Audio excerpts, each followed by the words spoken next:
Assalamualaikum warahmatullahi wabarakatuh. Hari ini kita akan terus kepada agenda kita di mana chapter yang ke-9 chapter yang ke-9 iaitu enabling the organisation.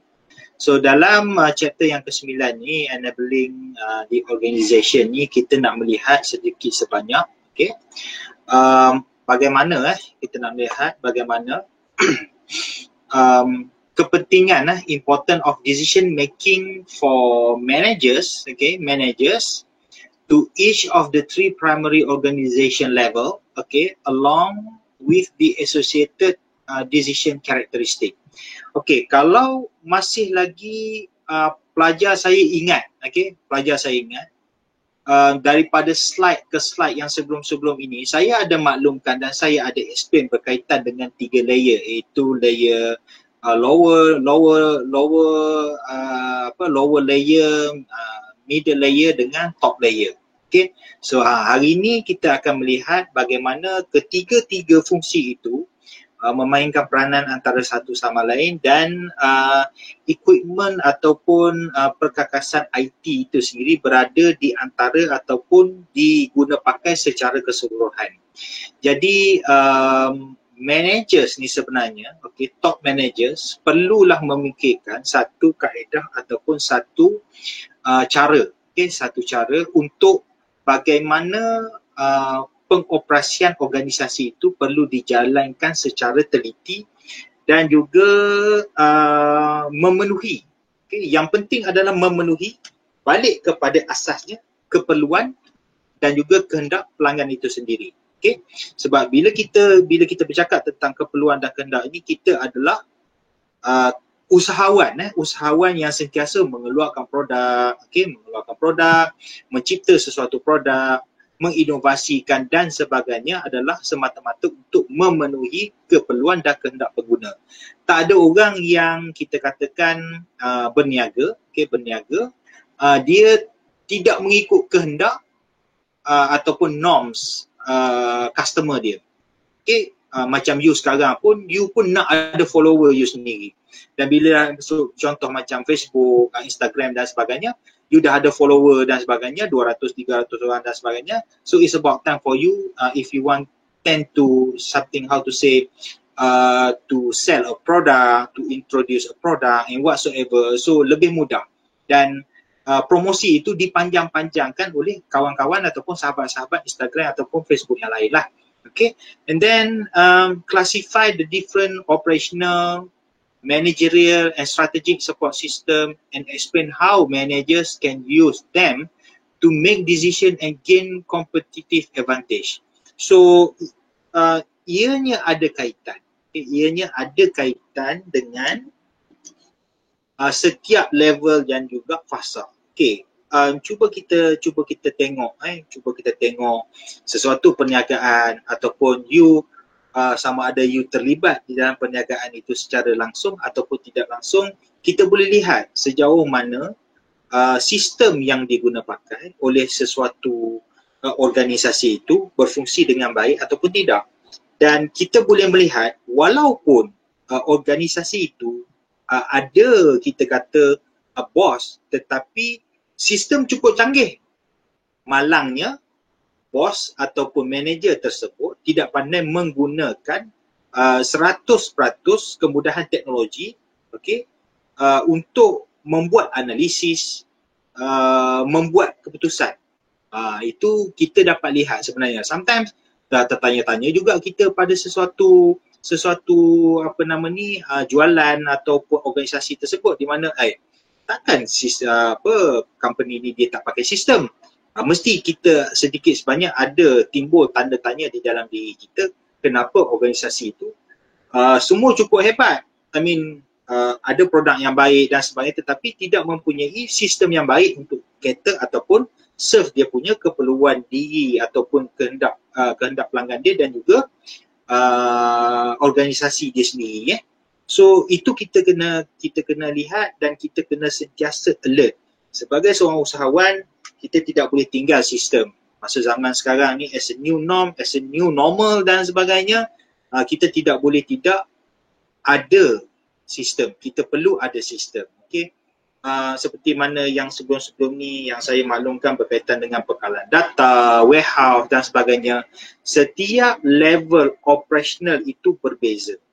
Okay. Kalau ingat balik yang minggu yang lepas-lepas, saya ada maklumkan berkaitan dengan bagaimana lower level menginput data itu. Okay. Di-input semua data-data masuk. Level di bawah ni adalah workers biasa. Okay. Dia masukkan data dan sebagainya. Okay.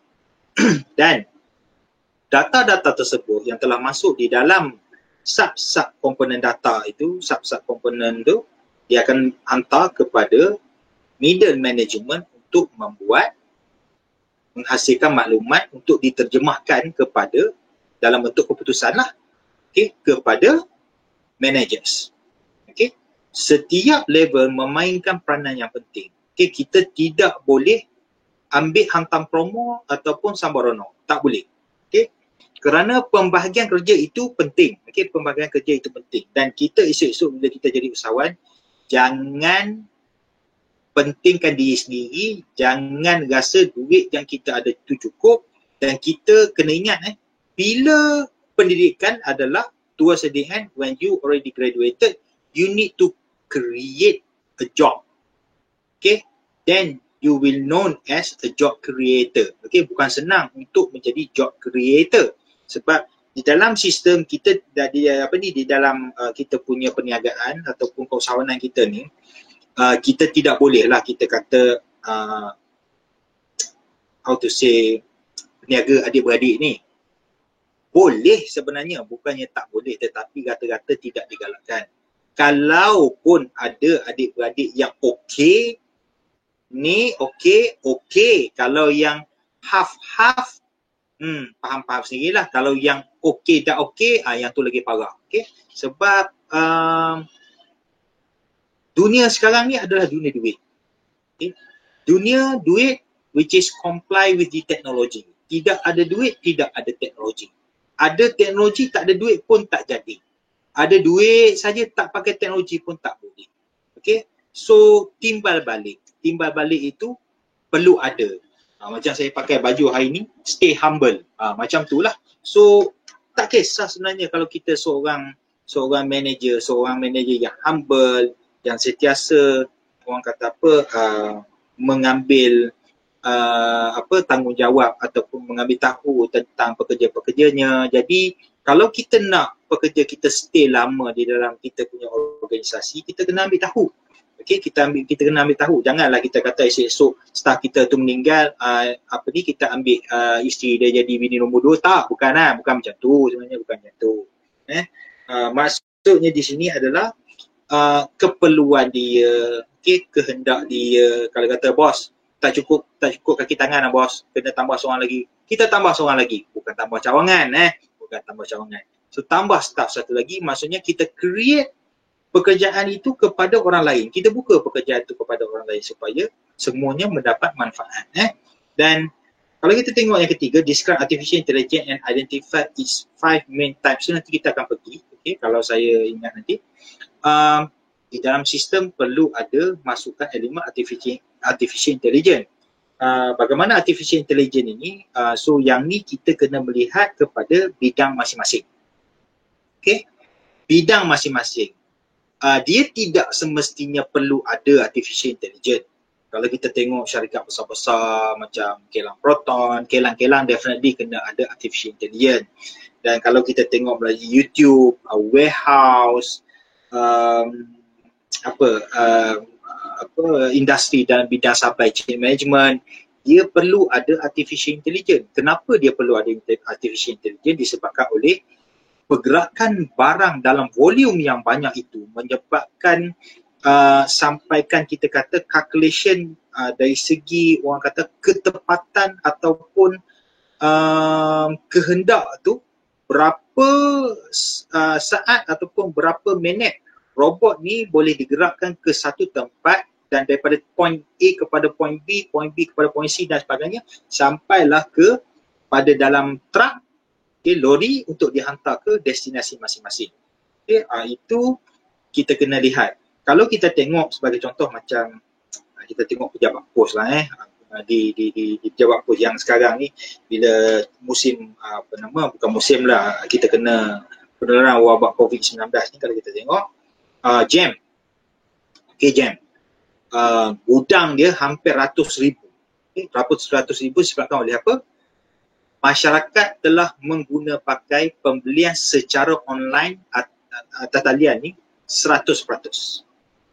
100%.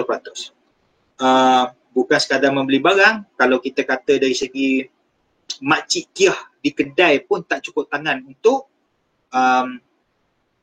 COD lah, orang kata apa, cash on delivery ni, kena tanya makcik kiah, gitu. Jadi proses itu sebenarnya perlu dikira. Kalau kita nak organisasi ataupun company kita tu disayangi, disukai oleh orang, sebenarnya bergantung kepada perkhidmatan. Services tu sendiri, selain daripada fasiliti yang you beri kepada company you dan juga kepada customer, servis itu sendiri adalah frontliner kepada brand. Produk apa yang you nak ketengahkan. Kalau barang tu cantik, servis you buruk, tak jadi. Dia tak jadi. Dia mesti cantik. Jadi dari segi lukis logo apa semua comel dan sebagainya, tapi malangnya servis teruk. Telefon hari ni, lusa minggu depan baru jawab. Jadi tak baguslah kan. Itu kita kena ambil kita kena ambil pusing dan kita kena ambil peduli setiap proses secara detail, kerana kita lah bos. Bila kita bos, takkan kita nak tengok company kita lingkup. Jadi untuk mengelakkan bankrupt, lingkup dan sebagainya, manager perlulah ataupun you sendiri perlulah sangat teliti dan berhati-hati, kerana untuk membina company yang very sustainable is very difficult, because you will face with the kick down and whatsoever flying kick from the big organization. Definitely big organization will try to attempt to or try to goncang you, try to attack you, try to scam you and whatsoever, because of he or she actually is a senior player in that particular industry or business. That one you kena ingat. Dan yang paling penting adalah ketahanan mental dan juga fizikal lah kepada bos-bos ni. Tidak boleh cepat melatah dengan satu-satu perkara yang berlaku. Sebab itulah di fakulti kita diperkenalkan BMC, Business Model Canvas. Setengah orang yang dah berjaya mungkin pada masa tu tidak diperkenalkan lagi dengan Business Model Canvas, ataupun dia sendiri tidak belajar tentang Business Model Canvas. Dia buat sebenarnya Business Model Canvas, tetapi pada dia itu adalah plan, bukan model macam mana yang kita belajar. Tetapi kita kena pakailah, sebab business ni kita ada first plan, second plan, emergency plan and whatsoever plan. Kalau kita tak ada benda-benda plan yang macam itu, susahlah. Bila kena satu-satu, you dalam you punya plan, you mesti ada, you tahu dekat mana you nak predict. Kalau you tak tahu dekat mana you nak predict, memang susahlah, kan? That's meaning to say that you know where and how the prediction need to be done. Itu sangat penting. Itu sangat penting. So, nak kena teliti. Nak kena teliti. Nasihat saya, kena teliti. Sebab bukan senang kita nak tubuh company jual air tebu secara packing. Air tebu pun ada certain company saja, rasa Yos kot yang buat paket-paket, tetapi dari segi volume yang besar, Bumi Putra belum lagi. Bumi Putra belum lagi. Okay, alright. Okay, the decision making process, making process macam saya kata tadilah, bila saya bercakap tu mungkinlah tidak mengikut dia punya struktur, tetapi dia punya cara face to face ataupun level to level tu by education, macam yang tertera di slide ni lah. Sometimes kita perlu skip, sometimes kita perlu follow. So first thing from the 6 is you need to have a problem identification. Ini mana-mana tempat, mana-mana bisnes, semua perlu identify problem dulu. You nak set up bisnes apa pun, kena identify problem dulu. You nak pakai sistem apa pun, kena identify problem dulu. Sebab kalau you terus pakai without any identifying problems, there will be a mass problem, a big problem to you. Tu kena ingat. Perlu ada. Study dulu. Jangan gopoh. Bisnes ni jangan gopoh. Cakap senang, buat susah. Betul. Betul. Itu saya akui. Okay, itu saya akui. Sebab walaupun saya pernah dulu ada pengalaman secara kecil-kecilan jual barang itu ini dan sebagainya, bukan senang kita nak stable, dan bukan senang untuk kita mencipta orang kata apa, produk kita sendiri. For example macam sekarang pun saya tolong wife saya jual kuih, okay, buat wife saya buat kek dan sebagainya. Promotion promotion terhadap satu-satu produk yang dia buat tu perlu saya kena buat lah, sebab dia baker saja, dia buat dan sebagainya. Ni tukang duk jual, tukang cacai, saya lah. Okay, jadi seronoknya berhadapan dengan customer tu adalah feedback. Okay, apa masalah kek saya ni? Contoh. Apa masalah kek saya ni? Allah, doktor, masin sangat. Okay, masin, balik bagi tahu, masin sangat, manis sangat. Jadi sebelum sebelum kek itu ataupun kuih itu pergi kepada customer, sebab kena ingat siapa yang berminat dalam bidang makanan dan sebagainya, lidah manusia itu subjektif. Kena ingat bila kita create satu-satu business, kita kena study nature of the business, nature of the human. Kalau dengan human, kalau dengan robot lah. Okay, ni kita cerita nature dengan human. Adakah produk kita tu menimbulkan kemarahan? Adakah produk kita tu feedback daripada tu menimbulkan kesayangan, kebencian dan sebagainya? Perlu. Kita perlu lihat sampai setahap tu. Kerana apa? Kerana kita hidup dalam kadar kita kata norm sosiologi. Kita kena tengok. Kita kena kaji. Dan Al-Quran itu pun ada sebut tentang marah, tentang sabar, tentang itu, ini dan sebagainya. Even though tentang perniagaan sekalipun. Jadi sebelum satu-satu produk tu nak keluar, kita test dulu. Kita bagi mungkin adik-adik terdekat dan sebagainya sebelum kita nak jual tu. Kek tu bagi kawan-kawan rasa dulu ke macam mana. Ini tak. Ingat tak cerita Bobo Boy lah, the movie ke tak kisahlah, yang Yaya buat biskut dia tu bagi pada orang makan sampai pensan-pensan tu. Itu kiranya buat kek, buat suka, okey, cantik, fine, makan-makan, pak tu pensan kan, keras lah apalah kan. Jadi itu salah satu contoh lah kan. So kadang-kadang kartun yang macam tu pun kita tengok secara berseluruh dia buat macam tu. Sudahlah dia ni makan biskut Yaya, tetapi apa yang mesej di sebalik tu? Yes, yang tu kita kena fikir. Bukannya kita nak kutuk Yaya tu buat tak jadi. Dia berusaha untuk membuat kek, untuk membuat kuih. Dia jadikan kawan-kawan dia sebagai tester. Itu yang dia jadi macam-macam tu. Tetapi towards the end, sekiranya Yaya punya biskut itu diterima oleh Bobo Boy dengan kawan-kawan, maksudnya dia berjaya lah. Jadi di situ, di dalam cerita Bobo Boy itu sendiri pun, dia mengenengahkan nak memberitahu masyarakat, budak-budak, supaya kecil-kecil pun dia dah mula elemen keusahawanan, entrepreneurship, berniaga. Walaupun kuih ataupun kek dia tu tidak sedap, tetapi dia sentiasa buat tanpa mengalah. Tu kita kena faham. Saya suka di sini saya memberikan orang kata apa, contoh-contoh yang senang untuk pelajar-pelajar saya ingat, supaya senanglah kita nak relate kan. Okay. Secondly, bila kita dah detect problem tersebut, macam contoh Yaya tu tadi, sepatutnya Yaya dia collect lah data tu. Maksudnya, aku punya ni mungkin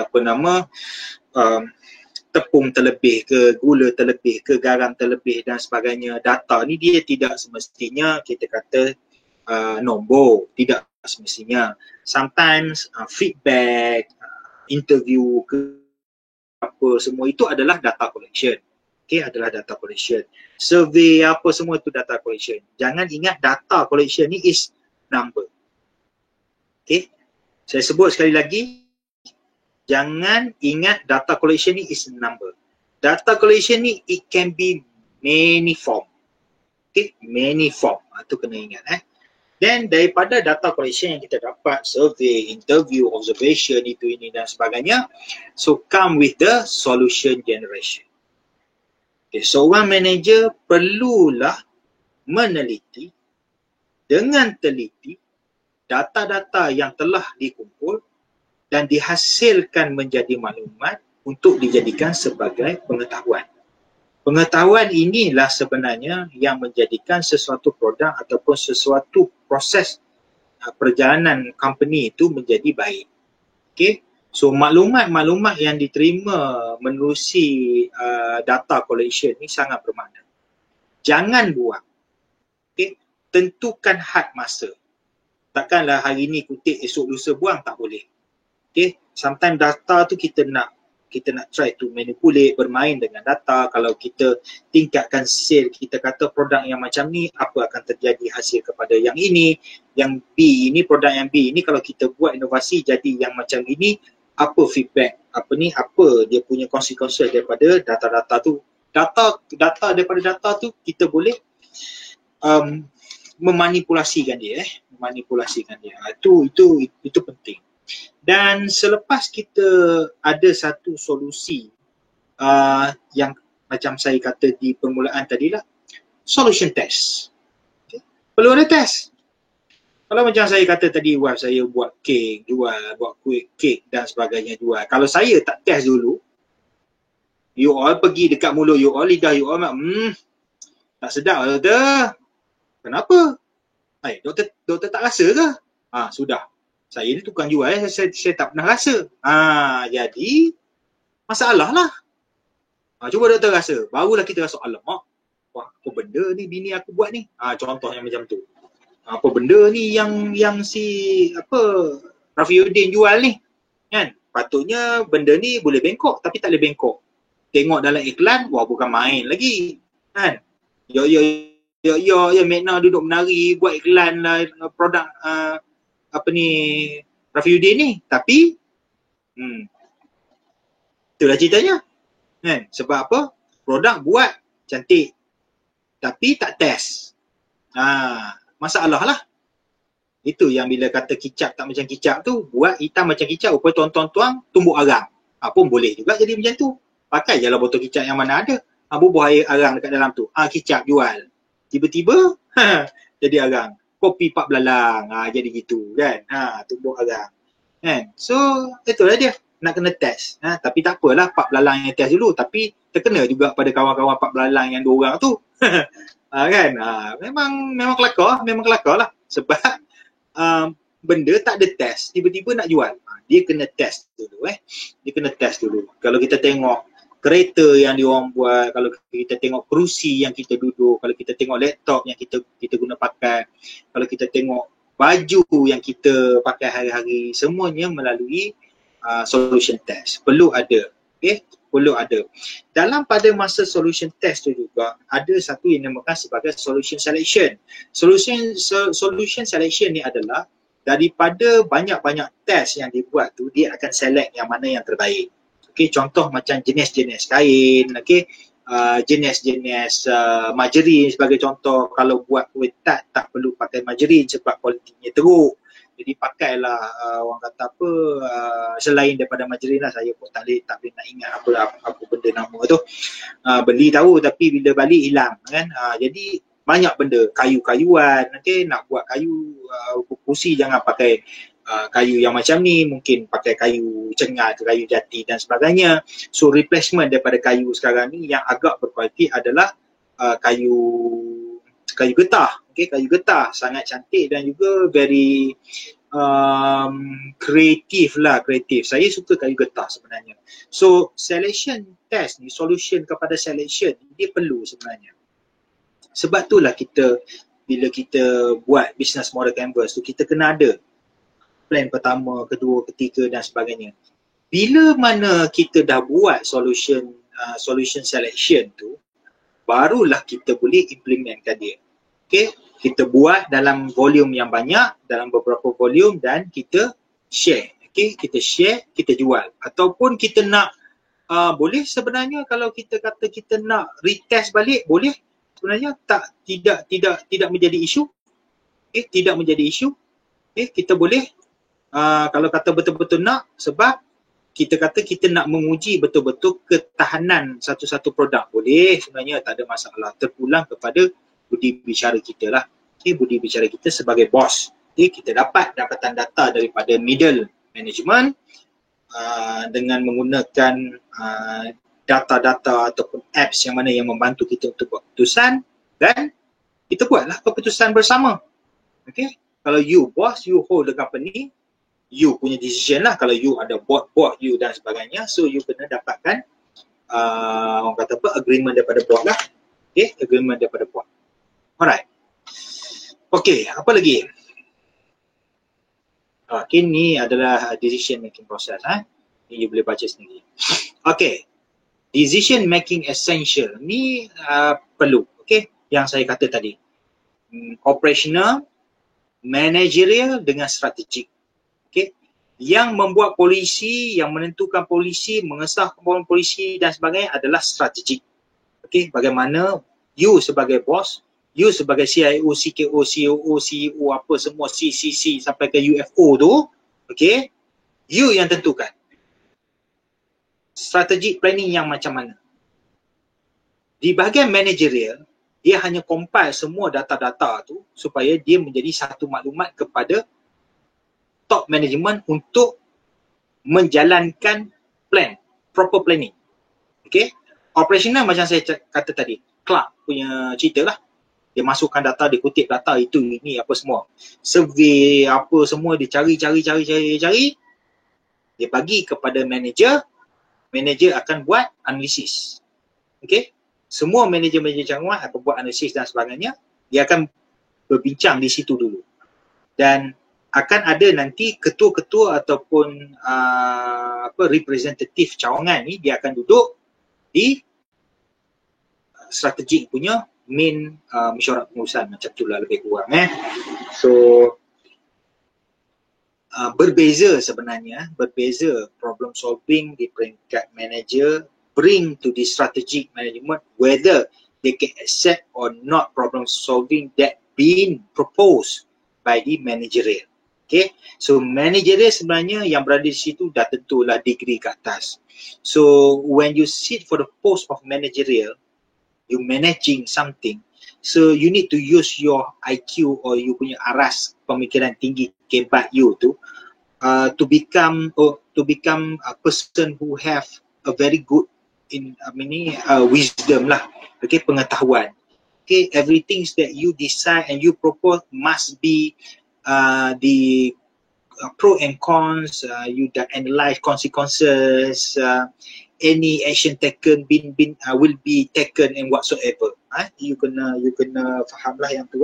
You kena faham. Okay, baik. Simple saya slide untuk hari ini. Okay, ini adalah operational decision making. Kalau you tengok situ, employees develop, control and maintain core business activity required to run the day-to-day operational. Okay, structure decision situation where established processes offer potential solution. Nampak? Offer potential solution. So di bahagian inilah sebenarnya manager inilah sebenarnya operational yang operational. Okay, operational. Yang tadi apa? Operational. Okay, operational. Okay, managerial. So operational, okay, dia apa?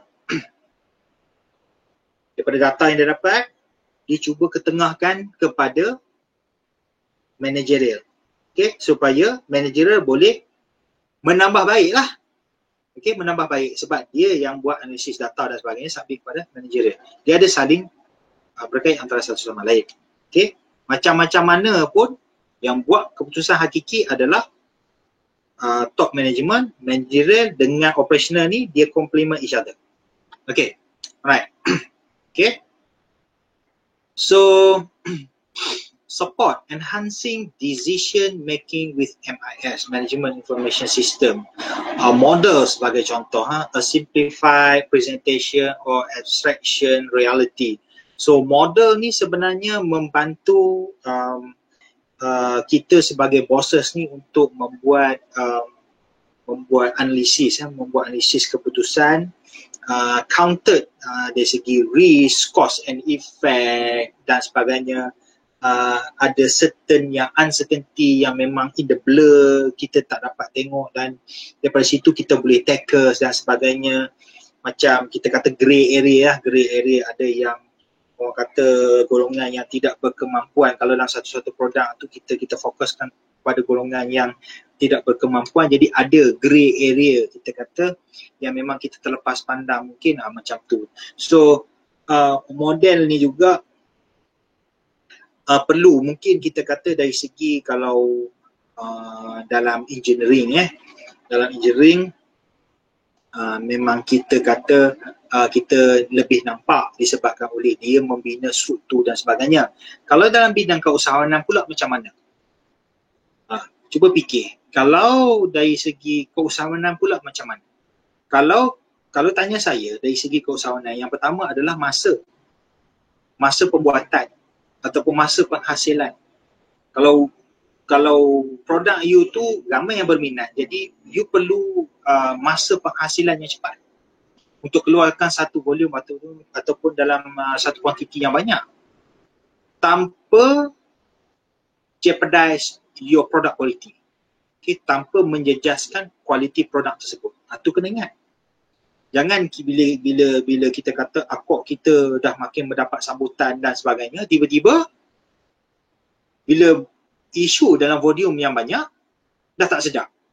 Okey, saya contoh sini macam roti tepayan lah, kita kata roti tepayan. Masuk buka tepi longkang, tepi kedai, tepi sawah dan sebagainya. Sedap. Sangat sedap. Tapi bila dia dipindahkan di kedai, kita rasa lain ni, jauh beza ni. Kalau dulu sedap lagi daripada dulu berbanding sekarang ni. Kita panggil tuan dia, kenapa ni kenapa roti payah demo ni rasa lain macam ni rasa kan. Jadi saya pernah ada pengalaman. Saya tanya, sebab saya ni suka bertanya. Jadi saya tanya, kenapa rasa kurang ni sebenarnya nasi lemak kau ni sebenarnya. Dia kata, biasa lah bro, sewa kedai lagi, sewa tapak lagi, sewa tu, sewa ni, biasalah. Pasal bila sebut sewa ya, banyak benda yang terpaksa dikurangkan untuk menampung sewa. Ni isu. Ni isu bukan isu biasa ni. Bukan isu yang luar biasa ke isu apa. Ini isu biasa.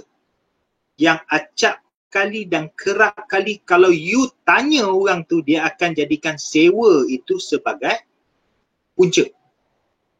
Tak kira lah kalau kita kata pergi ke sewa tapak, expo ke apa ke, selagi mana ada perkataan sewa, tengok lah, itu yang jadi karipak angin lah, karipak PKP lah, karipak macam-macam karipak lah.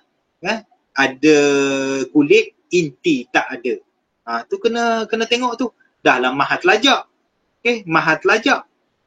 Jadi kempunan orang terpaksa mengorbankan kualiti dan juga kuantiti. Ni sebenarnya yang usahawan you esok-esok, you jadi usahawan, you jangan tipu orang. You jangan tipu orang.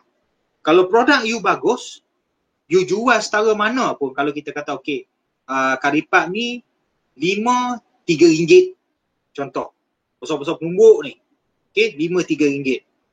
Makan sedap. Pindah pergi ke kedai sebagai contoh.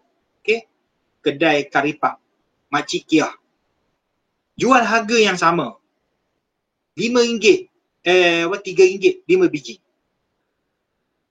sedap macam mana dia berniaga di tepi jalan. Okey. Okey. Sebab apa? Kalau tanya dia, tak apalah, sewa saya bayar kan. Sewa saya bayar, jual setara ni saja. Sebab apa? Kalau jual mahal lagi, orang dah tak beli dah kali lipat saya. Kan? Sebab apa? Ni nak kena bayar sewa dan sebagainya. Setengah orang yang berniaga ni sebenarnya, saya nak bagi tahulah anak-anak didik saya ni. Niaga ni biarlah ikhlas. Okay? Niaga ni biarlah ikhlas. Sedap. Biar sedap. Mahal sedap tak apa. Dia jangan mahal tak sedap.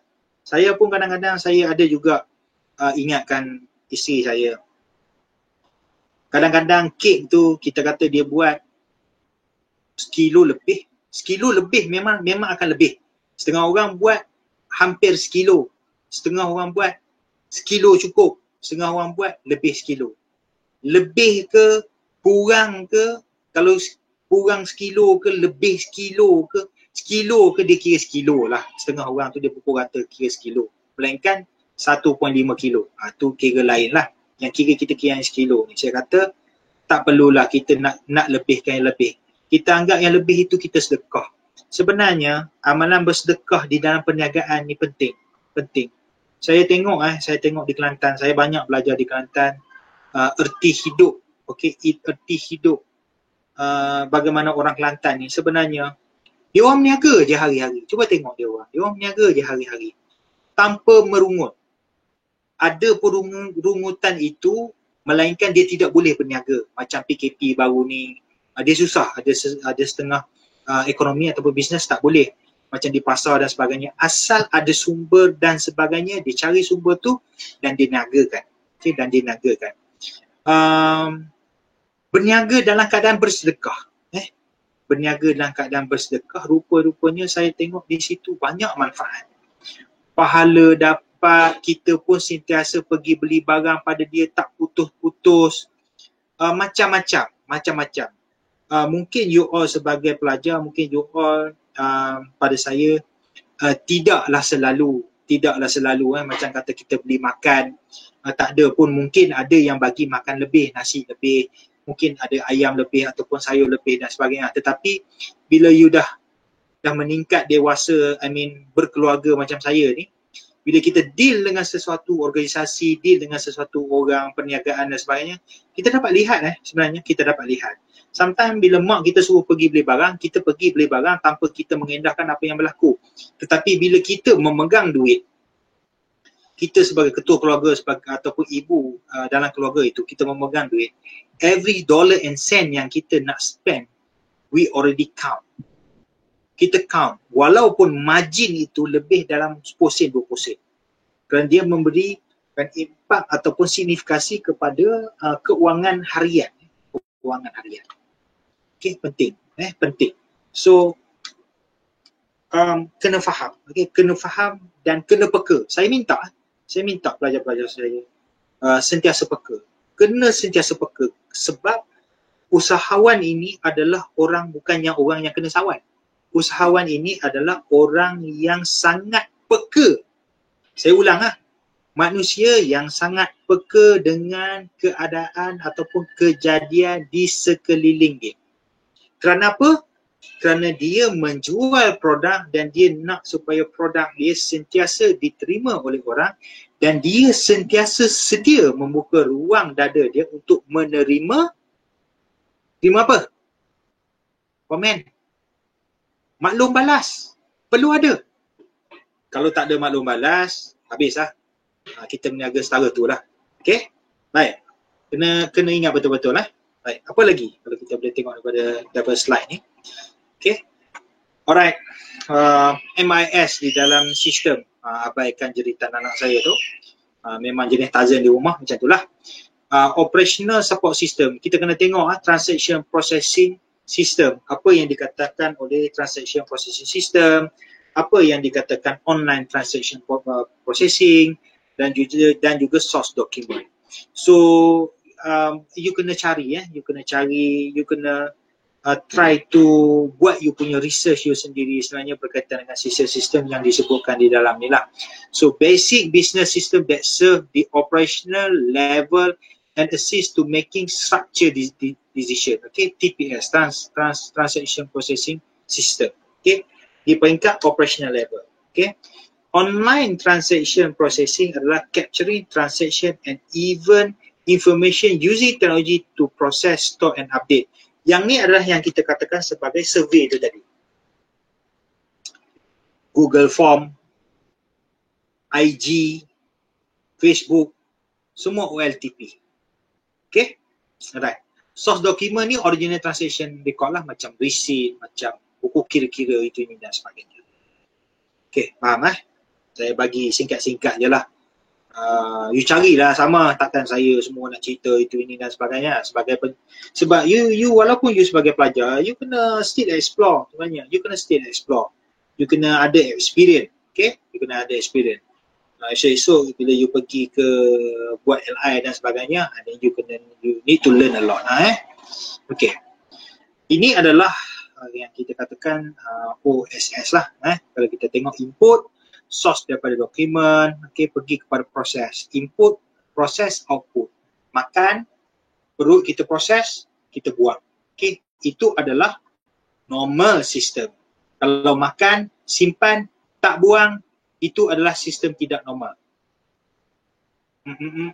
Tak boleh. Okay. Dan kalau awak tengok dekat dalam slide itu, ada feedback. Kalau sistem ada feedback, kenapa you meniaga, you tak nak feedback? Ceritakan saya sekarang.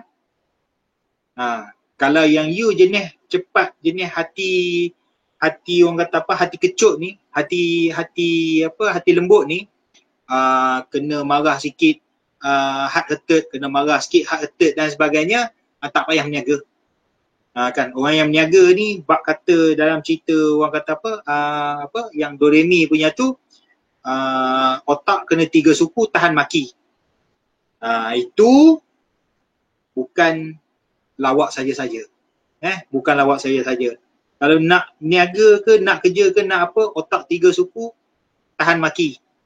Itu reality lah sebenarnya. Reality. Kalau orang kata otak 3 suku tu, orang kata orang gila, tapi tak adalah sampai macam tu. Dia punya gurauan dia macam tu. Okay. Sebenarnya manager ada sebenarnya dia punya sistem dia yang tersendiri yang dinamakan sebagai managerial support system. Okay. Top management pun ada. Okay. Operational level pun ada, managerial level pun ada, planning pun ada. Kalau kita tengok di bahagian yang top tu selalunya dia akan pakai sistem, Allahuakbar, saya dah lupa pula sistem tu. Tak mari. Sistem tu tak mari dalam saya punya kepala. UMK pun ada pakai sistem tu. Allahuakbar, saya tak ingat. Ada satu sistem yang diorang pakai. Okay, saya tak ingat. Kalau saya ingat nanti saya maklumkan. Okay. So OLAP, manipulation of information to create business intelligence in support of strategic decision making. Dan dia ada decision support system. Okay, decision support system. Model information to support managers and business of professional during the decision making process. Sebab itulah sistem-sistem yang diguna pakai ni sebenarnya. Nama jangan tanya saya, dia ada banyak nama. Okay. Macam transaction TPS.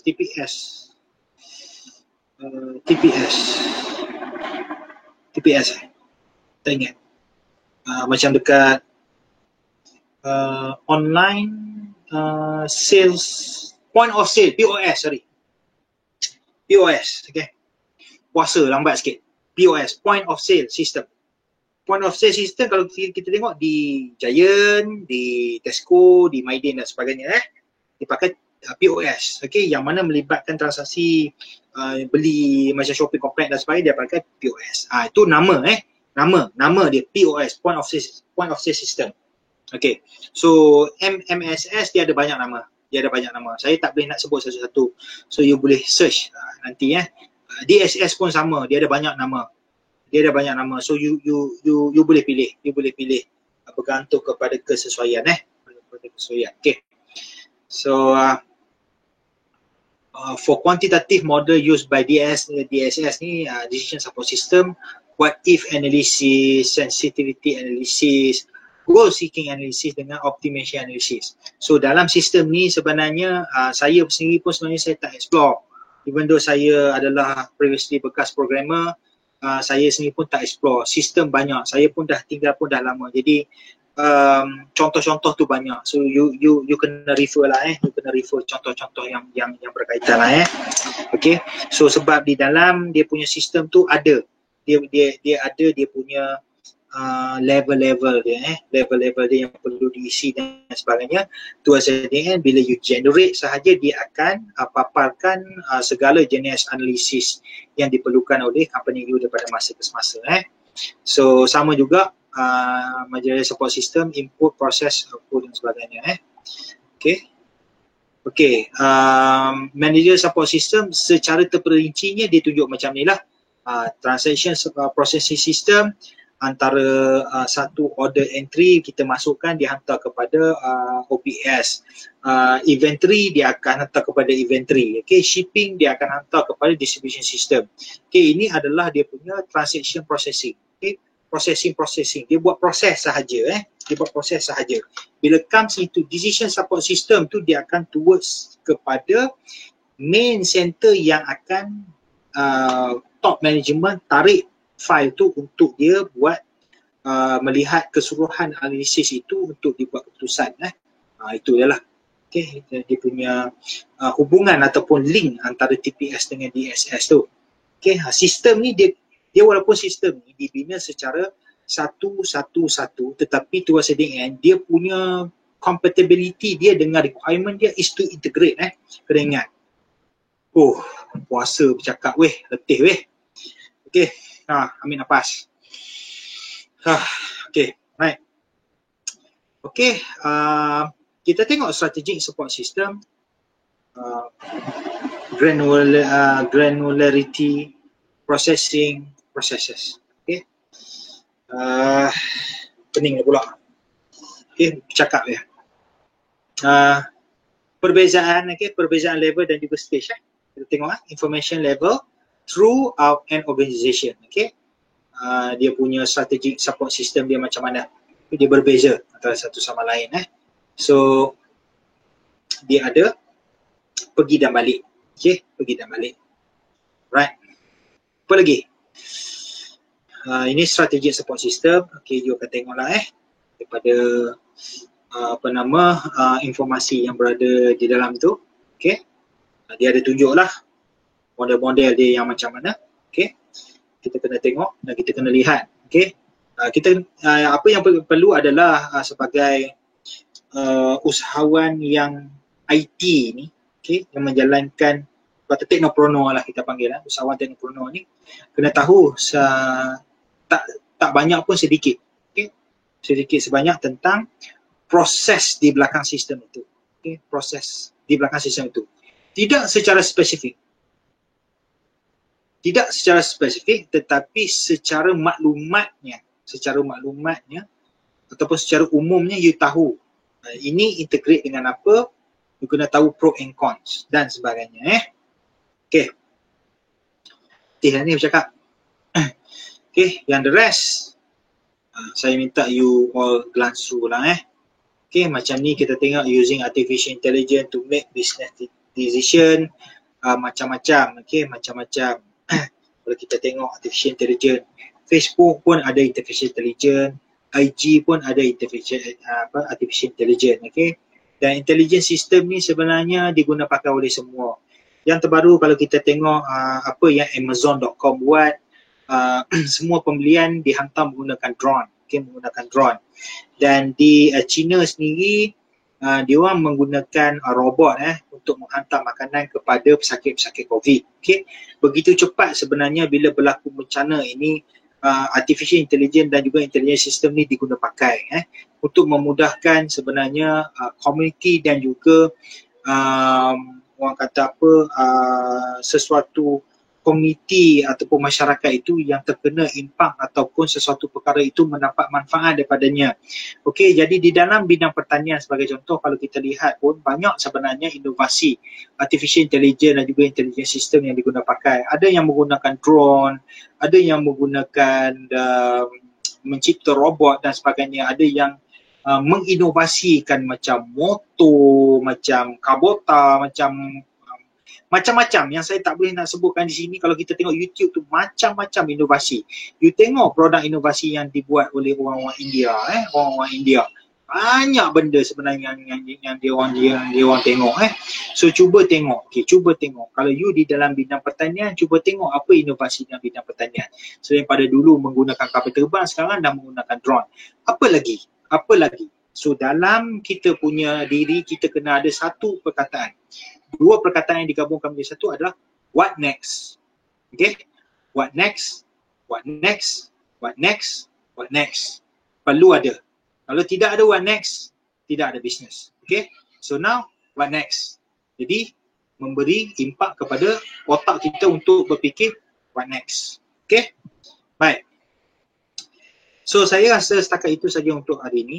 Okay, untuk hari ini. So, terima kasih kepada pelajar-pelajar saya. Okay, pelajar-pelajar saya. Tak kira lah yang berada di mana. Okay, tolong subscribe YouTube ini. Okay, di satu YouTube, e-campus pun perlu, okay, untuk attendance. Yang mana yang tak dapat akses kepada e-campus akan akses kepada YouTube, tulis nama dan juga tulis nombor matriks. Okay, itu saja daripada saya. Terima kasih banyak-banyak. Jaga diri, kita jaga kita. COVID masih lagi ada di antara kita. Sentiasa amalkan penjarakan sosial. So terima kasih banyak-banyak. Assalamualaikum warahmatullahi wabarakatuh.